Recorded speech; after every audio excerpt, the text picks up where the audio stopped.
Well, joining us now, New York Congressman and House Democratic leader Hakeem Jeffries. Sir, thanks so much for taking the time. Morning. I want to start there because it feels like it's no longer an if, but a when. Potentially as soon as the end of next month is what our colleague Melanie Zanona, I know you know quite well, has been reporting. Your response to Republicans inching towards launching an impeachment inquiry into the president? Well, throughout this year, the American people have been forced to deal with a do-nothing extreme Republican Congress that has done nothing to make a difference in the economy, nothing to make a difference with respect to job creation, nothing as it relates to health care affordability, nothing as it relates to inflation, nothing as it relates to public safety. They have nothing to show for their majority throughout the year. And so as a natural consequence of that, they just continue to take orders from Donald Trump, their puppet master in chief, who has directed them to persecute and to go after Joe Biden, which may take the form of an illegitimate impeachment inquiry. Do you feel, one of the things that our colleagues have been reporting, Melanie and others, has been they're not going to have a vote to launch the impeachment inquiry because they don't have 218 votes, mainly because frontline Republicans, the majority makers, many of whom come from your state of New York, aren't necessarily there yet. I've talked to some of them behind the scenes. They say exactly that. Do you feel like politically it would be advantageous for you if they decide to go down this path? Well, I'll leave the political assessments to others. I think that from a policy perspective, it's exactly the wrong thing to do. As House Democrats, we're going to continue to focus on delivering for everyday Americans, making a difference in the lives of everyday Americans. There's so many challenges that we need to continue to confront. President Biden is leading in an extraordinary way, trying to build an economy from the middle out and the bottom up, as opposed to the top down, which had been the case under Republican presidents. And we're going to continue to support him in that effort. There also are issues related to gun safety that we should be tackling.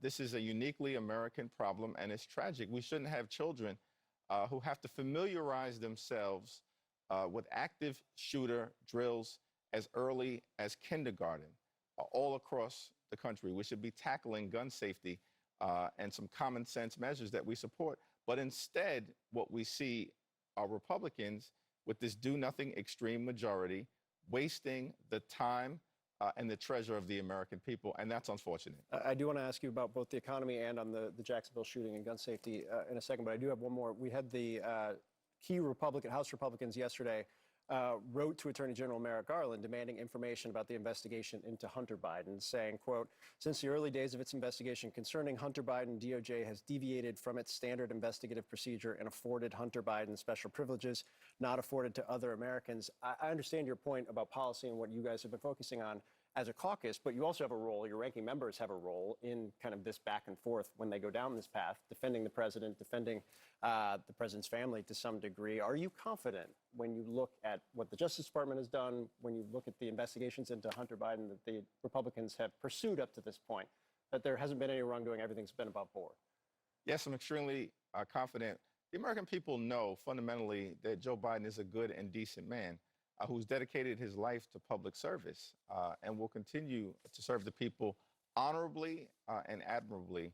On the other hand, you've got people like Marjorie Taylor Greene and George Santos and others who are running the show amongst the House Republican majority. It's an extreme group of people who aren't really trying to improve the lives of the American people. As Democrats, we're going to continue to put people over politics and to focus on lowering costs, better paying jobs, safer communities, growing the economy for the middle class, and delivering. That will be a clear contrast that will be available to us to present to the American people in November of 2024. There's a possibility that contrast gets laid bare with the deadline that's coming up at the end of next month. It's the fiscal deadline. Spending bills have to be done, or a continuing resolution has to be signed. I've lived in the appropriations world for many years, and if I go down that rabbit hole, my team's probably not going to be happy with me. But to top line it to some degree, there is no conference right now. Neither chamber has started to reconcile all 12 appropriations bills. Nobody thinks that's going to happen. Have you spoken to Speaker McCarthy about a continuing resolution? Do you think that the government's going to shut down? I have not spoken to Speaker McCarthy about a continuing resolution recently. I do expect that at some point in time, within the next week or so, we'll begin to intensify those conversations. I have, of course, spoken to the Biden administration, spoke yesterday to Leader Chuck Schumer. We all agree that the right thing to do is to make sure that we can continue to provide funding for the government so that the federal government can provide for the health, the safety, and the economic well-being of the American people. That is our fundamental responsibility. But again, dealing with an extreme group of people, this extreme MAGA Republican majority that right now temporarily holds the gavels in the House of Representatives, there's an inability to function, to do the basics of what is required as members of Congress and to focus on solving problems for the American people. So the extreme MAGA Republicans are marching us toward a reckless government shutdown, because what they want to try to do is to jam their right-wing ideology down the throats of the American people. That's exactly the wrong thing that should occur. So do you think, though, that McCarthy controls the floor? Do you think a shutdown is inevitable if that's the path they pursue? It remains to be seen. We're going to work as hard as we can to stop a reckless shutdown from taking place.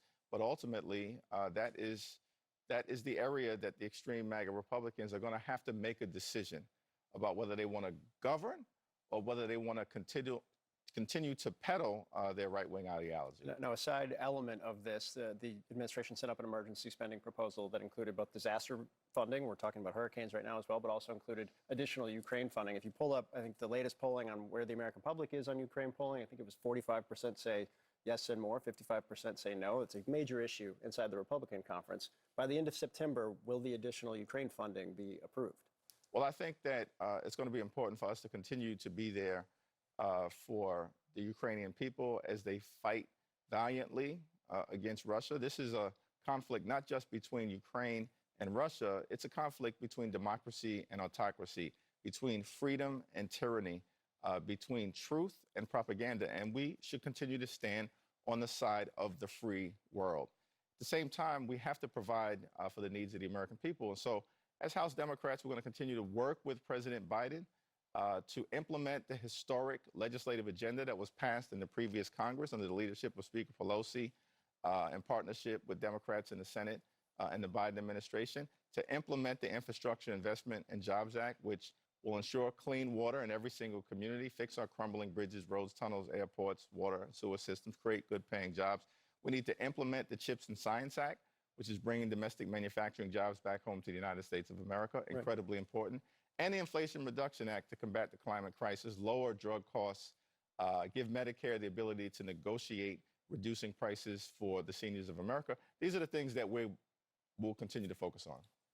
And that's exactly what I want to ask you about, because in terms of the 2 years prior to now, from a legislative achievement standpoint, in terms of policy priorities, you mentioned CHIPS, you mentioned infrastructure, you mentioned the Inflation Reduction Act.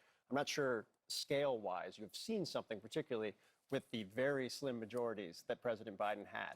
And yet, when you take a look at the polling, and I know you're very familiar with this, you've been in the districts talking in the last several weeks. You know, a CNN poll from earlier this month shows that despite the positive macroeconomic indicators, despite those legislative victories, 63% of Americans disapprove of the way Biden has handled the economy. That disconnect, I know, has flummoxed and frustrated White House officials from when I covered them for the last 2+ years. Why do you think that is? How do you rectify that in your mind? Well, President Biden, the administration, Democrats in the House and Senate, we've been busy governing. And that's important because we've delivered historic results for the American people on issue after issue after issue, including being there for our veterans who've been exposed to toxic substances and burn pits and Agent Orange, or being there for the American people in terms of gun safety legislation for the first time in 30 years. We've been governing. We've been busy getting things done. Over the next 12 months or so, we'll have an opportunity to both implement those accomplishments and at the same time communicate them to the American people. Not to say to the American people, reward us, but we can list those accomplishments, elevate them to say to the American people, trust us, that we've made progress as it relates to the economy and kitchen table pocketbook issues. And we will continue to build upon that progress to do more to make life better for everyday Americans. Very critical announcement from the administration today in terms of the 10 drugs that they'll be able to start negotiating prices on, according to the White House just moments ago. I do want to ask you, you've been out in the districts. You'd be the next speaker if presumably, if your caucus abides, if Democrats take control of the House. The majority for Republicans is very slim. If you flip your New York seats, you have a path to the majority if you hold on. When you look around New York right now, do you believe you will flip those seats, and how many do you think you can flip in 2024?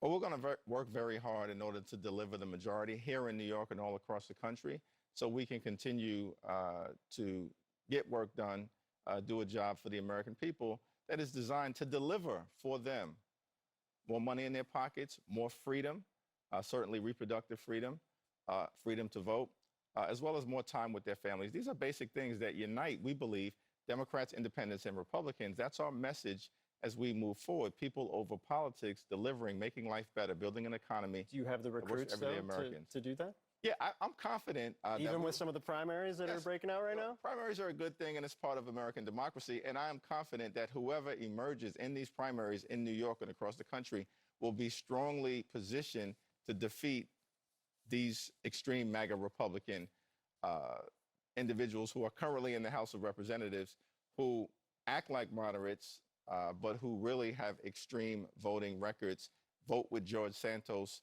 and Marjorie Taylor Greene almost every step of the way. Even when President Biden seemed to say Mike Lawler was perhaps one of those moderate Republicans? Well, I think we're going to have to make the case individually in every particular district. President Biden, as I mentioned earlier, is a good and decent man, and will continue to be. But, you know, we are going to draw a clear contrast with the voting records of each and every one of the individuals who currently hold seats that we should win back in New York and California, in Arizona, all across the land. A lot of policy, a lot of politics, no shortage of things on your plate this August. House Democratic Leader Hakeem Jeffries, thanks so much for coming in. Thank you.